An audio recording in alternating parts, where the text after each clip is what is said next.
Hej, jeg vil vise, hvordan vi kan få Excel til at sortere en række observationer, og hernæst få Excel til at optælle de her observationer.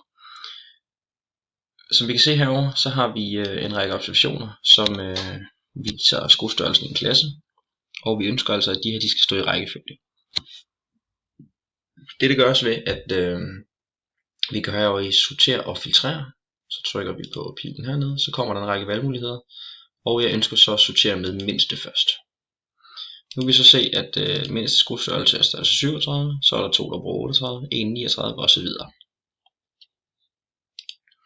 Det kan altså være smart i forhold til, hvis man har en lang talrække, og man gerne vil finde mindste værdien og største værdien og ligeledes medianen. Nu går jeg herover, så kan jeg se, at mindste skostørrelse det er størrelse 37, den næste er størrelse 38.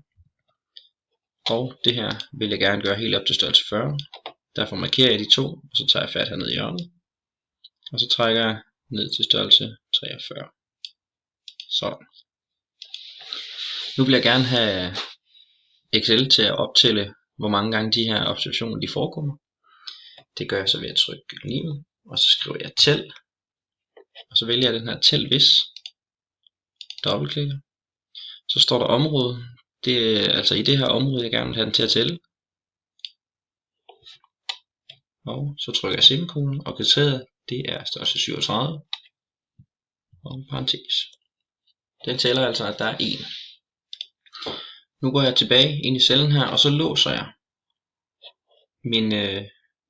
det her område her. Det gør jeg ved at trykke dollartegn foran B3 og foran B12,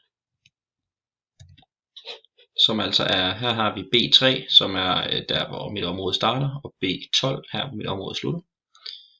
Og så trykker jeg enter.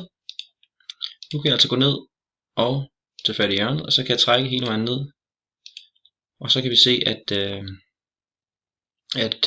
observationen 38, altså størrelse 38, den forekommer 2 gange og så videre. Så nu har jeg altså lavet en lille hyppighedstabel over skostørrelse i en klasse.